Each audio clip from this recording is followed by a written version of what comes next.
faces. Wendy and I are going to read about 6 poems each, and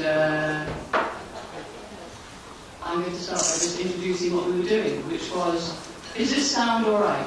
Yes. We, as a lot of people here know, we've been whittering on about a book called The Crash Team, because when we started talking about this over cottage cream tea 2 years ago, we were despairing about the NHS. It looked as if it was going to be privatised out of all recognition. And the only thing we could do was put our own memories and our own experience and any connections of health. So we arranged it alphabetically, and we produced this A to Z of health and called it All in the NHS because it sounded better. So, we both worked in the NHS, apart from parents and grandparents. We both worked in the NHS, and Wendy working with adolescents with mental health problems and me as a dentist. And that's about it. So, here we go. You've just taken some random poems between A and Z, so although we started with A, do not despair, we're not going through 26 till we get to Z. So, anorexia. One of the anorexic girls I work with stands throughout every session and walks around the room on tiptoe. It's very disconcerting trying to teach Macbeth with his presence watching you from every angle. Mouth. Old faggot, the man in the next bed sick, had complained yesterday. Maybe it only needed a Kleenex. Anyway, a patch of dry garlic stuck to its lips from last night. Hannah padded along the torn lino, down the dingy hall, regaining her consciousness, with mouth speaking to her. Be a good girl. Bathrooms are such a comfort when you're desperate for a pee. You don't have to make yourself throw up. You can take control of me, your mouth, if you try hard. When Hannah was doing her hair, mouth started to interfere again by pursing its lips and demanding lipstick. She applied it carefully, but mouth finished, and Hannah felt her head thrust forward to smear one long, firm kiss of autumn on the mirror.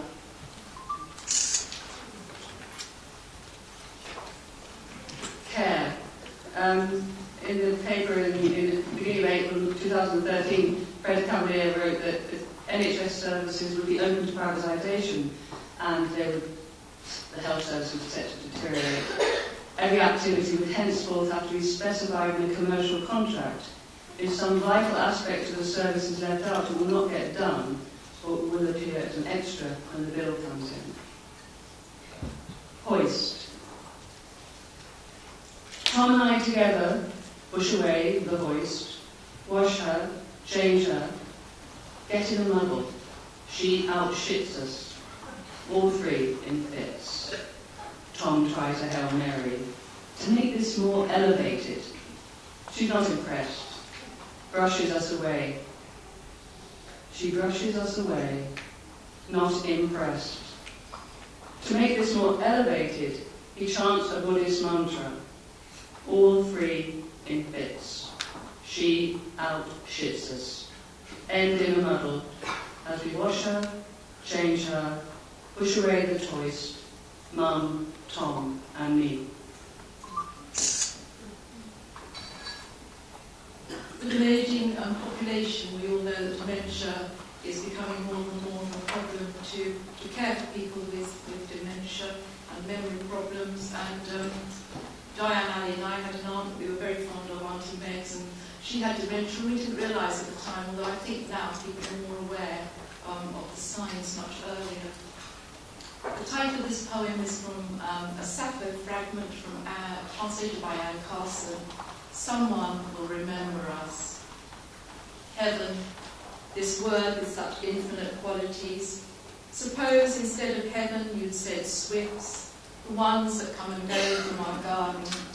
They always return like memories, almost lost. We should only speak in the present tense. To speak in the past is to speak when we are dead. Is there fruit cake for tea? Calls my aunt from the kitchen. Fish cakes for supper, she says to an empty room. And the kitchen, after 100 years of standing, doesn't need to reply. Such forgetting. What day of the week we were born, whom we once loved, whether or not it's time for swims. All this narrows 4 walls into a world, an oak table, a long dead father who stands in duckweed, conducting La Boheme in the middle of the pond.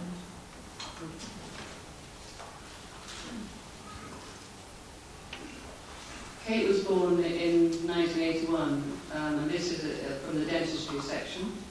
And at that time it was routine to use gold for restorations on the NHS. 3 months before you were born, the technician off sick, I went in early to do the casting.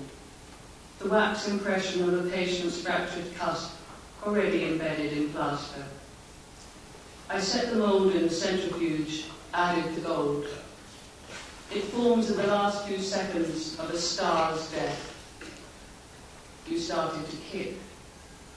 We assumed you'd be a boy, carry your father's name, his father's family killed in the camps. I didn't think of gold crowns, only that a boy would ensure the name. I took the flame to the metal. When it melted, began to spin. I released the spring, let it fly. Then with tongs plunged the mould into water. Hot stones spat from grey metal. I ground, then polished it with resin until I could see your face.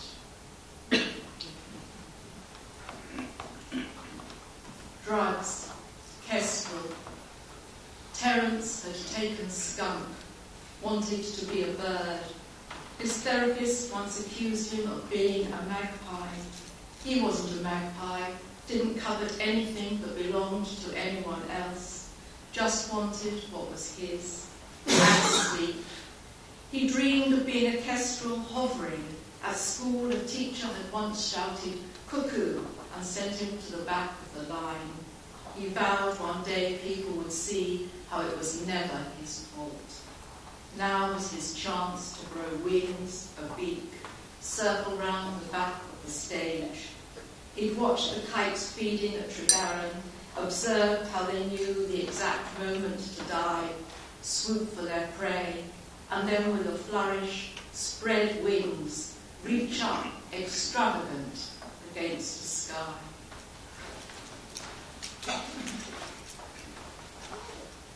Education.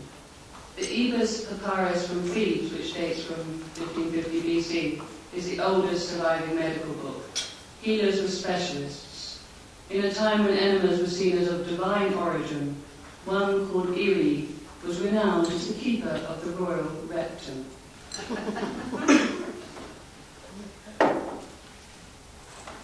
My niece, Rebecca, is a surgeon. She's not here tonight because she's on call, but she told me this dream she had the night before her finals. Body, blood, brain, plasma, tissue.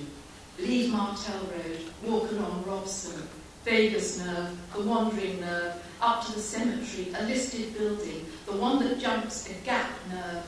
How can a cemetery be a listed building? Vague nerve, climb a mountain nerve, amber along the high street, nerve that gets on my nerves, down Lansdowne, away from the wine bar, melanoma, gut, pancreas, insulin. Don't be tempted, don't have a drink. Ligaments, cell, tissue. We've had that already. Appendicitis. Think of the child in Kings with peritonitis. Past the church, down to the butcher. The magic of the pancreatic B cell. Past Oddbins. Don't even think about it. Muscle, biceps, piriformis, platysimus, quadriceps. Past the rose. Cask ales. Brain again. Hippocampus. Seri, back up to Myton. Don't wake anyone up. Oh. Granny speaker. We have a table with Wendy's father's midwifery bag, and used by her grandfather.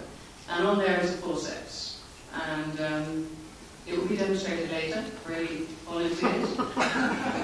So this is maternity, and my mother worked full time.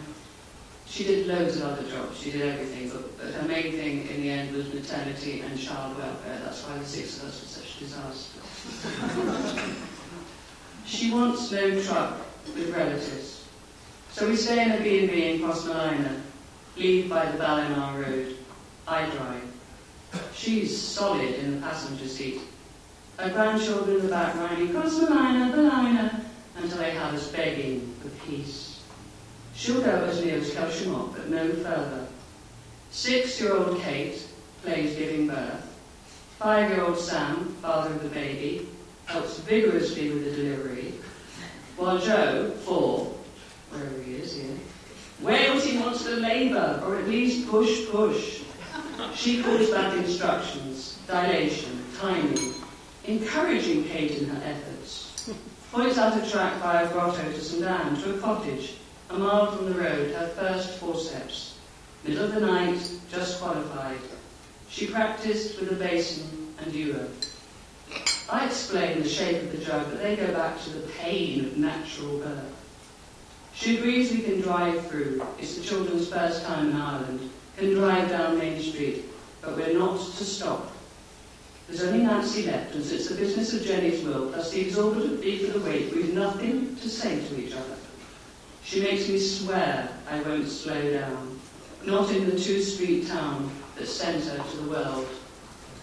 Resenting her, she says, ever since. Outside Kelshimok, we pick up a nun. The train's on strike. Who slots in beside the children and now silent. We chat politely. My mother reclaims the truth. This is where she was born.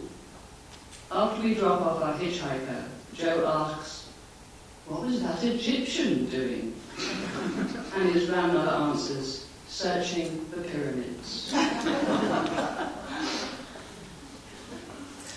Psychiatry. Obsessive compulsive disorder is a very debilitating, horrible thing. And there are a few of my colleagues here tonight. We've worked with several people in the past with OCD. There was one 15-year-old, a long time ago now, who was so obsessed with washing, he wore paper bags over his hands all day, to play football, knead clay and everything. He did eventually go to university, so that was the good news. So I'm going to read a poem, but it's not about him. It's called Staying on Top. He never arrives on time, leaves 10 minutes before the end. The psychiatrist says it's his way of coping, as Sam confesses to switching the washing machine off before the end of a cycle, says he reads today's paper tomorrow. It's how he catches up with himself. He asks me not to discuss his affairs in the next review. Shit, he says, pacing round. Why do I want to be on top of today when tomorrow's too hard to find? And yesterday. As his therapist, I could lose my job withholding information. As I finger walk on a map the streets from New Cross to Camberwell, where he knows every fish and chip shop, but tells me he always leaves the largest chip in the packet and then runs his finger over the edge of the grease for the sting of every last grain of salt.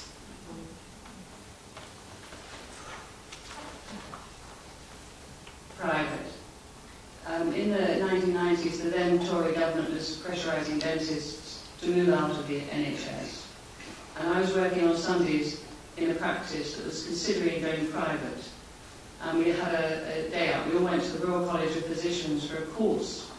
It turned out to be given by an American expert on motivation. I made notes, and I quote completely faithfully from those here. First things, slap hands, cry out, "I'm a winner." You'll grow or you'll decline. Whatever you sell today, someone sells for less tomorrow. Life's not about volume. Patients don't understand 90%. Let them trust. Sell what they don't think they need. And remember their names. Use it at least 3 times. There are power words. Fantastic to have you with us. Terrific, you've broken a tooth, died, whatever. It's an opportunity.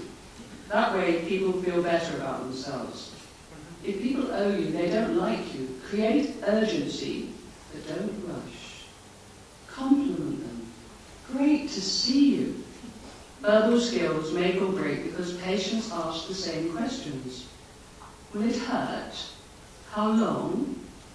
Don't say too much. And don't itemize year by year. Ask for commitment.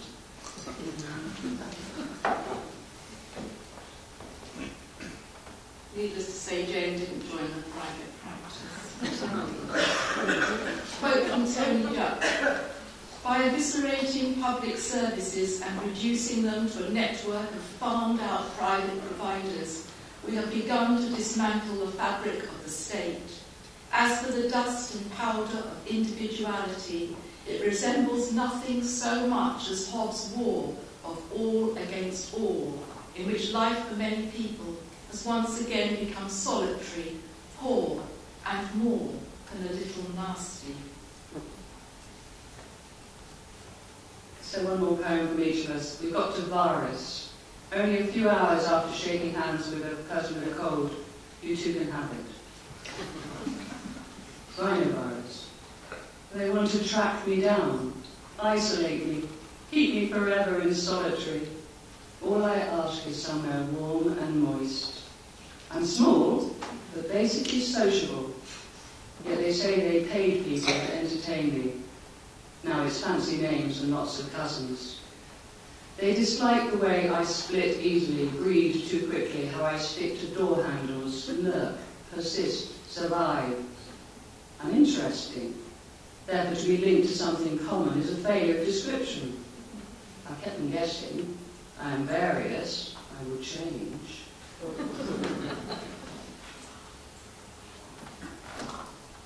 Zero.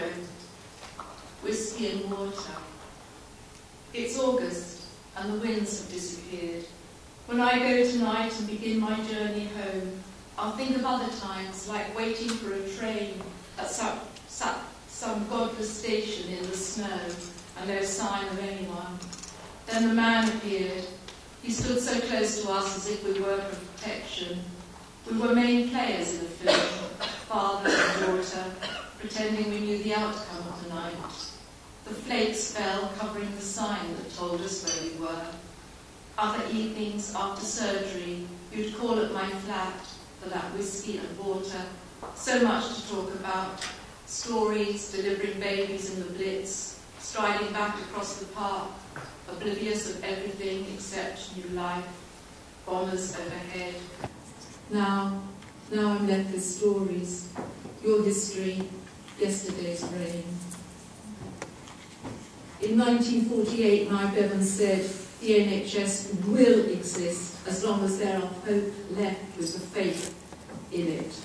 Please let's have the faith in that NHS. Thank you.